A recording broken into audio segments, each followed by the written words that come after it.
todos los días. Ya vengo aprovechando un poquito la situación.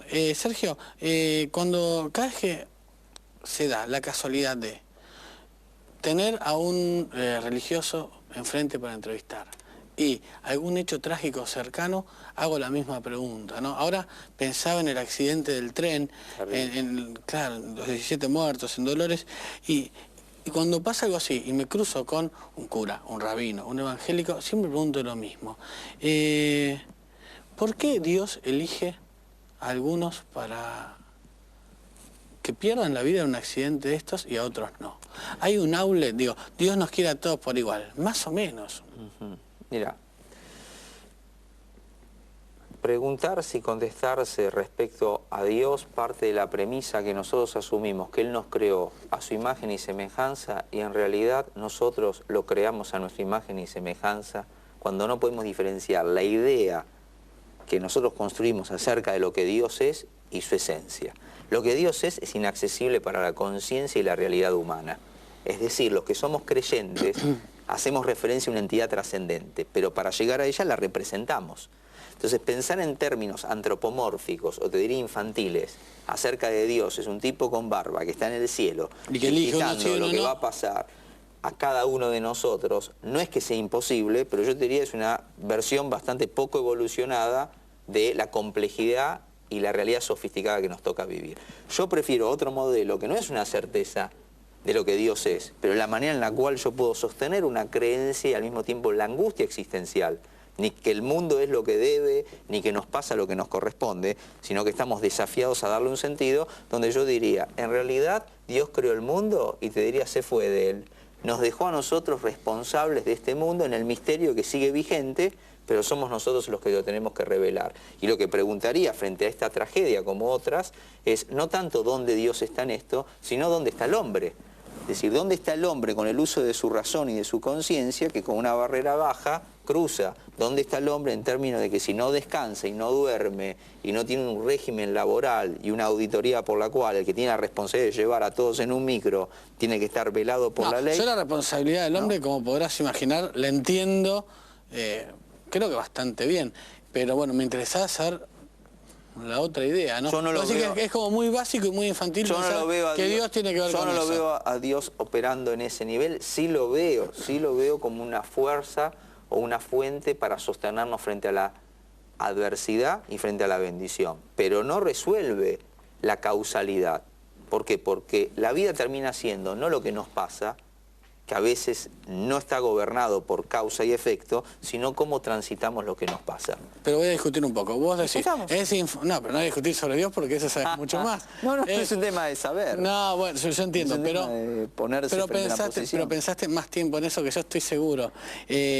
Pero digo, es infantil pensar que Dios es un tipo de barba y dice este se muere el otro, ¿no? Yo entiendo esa idea como una idea básica y vos me decís, los que creemos en Dios, sabemos que es algo mucho más complejo, que nos cuesta mucho más entender y que tiene que ver con la creación. Que el resto, como decís vos, el ejemplo fue extraordinario, hizo el mundo y se retiró por a ver qué hacemos. Palabras más, yo entendí. Yo esta idea la entendí. Sin embargo, las religiones que más conocidas para nosotros, los católicos, nosotros, el judaísmo, también te transmite la idea de lo todopoderoso. No hay ninguna duda que esta idea... Pero si vos de chico lo pensás todopoderoso, cuando sucede decís, ¿dónde estaba Dios? Es tan todopoderoso como un papá, que después uno cuando lo conoce, lo reconoce y crece, dice, papá es todopoderoso cuando era papá y yo era un nene, pero era falible, no era completo, ni era perfecto, y uno respeta ese lugar del papá, lo que no implica que le pone en lugar de un absoluto. Cuando nosotros ponemos a Dios como omnisciente, omnipresente y omnipotente, te diría es un seguro de caución. No sea cosa que alguno de nosotros nos ubiquemos en ese lugar. Ponerlo en él, por lo menos, es sacarlo de la esfera de que ninguno de nosotros lo sea. Pero aún así, es lícita la duda, la angustia existencial, el reclamo y el enojo con un Dios que no se hace presente para evitar lo que se llama la teodicea, que es cómo se justifica la presencia de Dios frente al horror. Imagínate vos la experiencia nuestra de la Shoah, 6 millones de nuestros hermanos exterminados, creyentes, obedientes, de un Dios todopoderoso, ¿y dónde está? ¿Cómo no apareció? ¿Cómo no intervino? Es posible. Lo que creo es que depende cómo te paras frente a la vida, cómo la transitas y la trascendés. Si desde el lugar del lamento y la queja, dónde Dios debería estar para que no suceda, o el desafío de ver cómo, con Él o sin Él, porque es tan lícita la pregunta para el que cree como para el que no cree, para ver cómo lo ponemos en vigencia en función de nuestra experiencia. Esta incógnita respecto al tema de Dios, creo que nosotros la tenemos que develar en términos, te diría, proactivos y positivos. No es un tema de contemplación, sino el tema de acción. La acción que es, ¿qué hacemos en nombre de Dios? Diferenciando para mí la espiritualidad, que es universal para todos los hombres, creyentes y no creyentes, y la religión, que es una institución, como bien vos decís, las instituciones que hacen se preservan como tales. Por lo tanto, tienen verdades, tienen dogmas, tienen axiomas, y yo creo que eso es respetable, lo que no significa que sea ni condicionable, ni tampoco universalmente aceptado por todos. Hablando de las verdades de las religiones, el otro día con el líder evangélico Luis Palau, que sabés que protagoniza un fenómeno muy particular, ¿no? Por su masividad y por la llegada que tiene a los suyos, discutíamos sobre algunas verdades muy seguras, para él, como por ejemplo la de los pecados, ¿no? Yo le discutí a la lujuria, se la discutí a muerte, le discutí la gula hasta que me dio la razón. Él me dijo, no encuentro en la Biblia, honestamente, y si sé que voy a tener problemas con esto, que la gula sea un pecado. ¿Cuál es la idea de los pecados para el judaísmo? Bueno, no hay una idea de pecados capitales, como tal. Primer tema, que eso es una verdad teologal de los padres de la Iglesia. Tampoco una idea de pecado original. Claro. Lo que hay es el concepto de pecado como het, que significa error.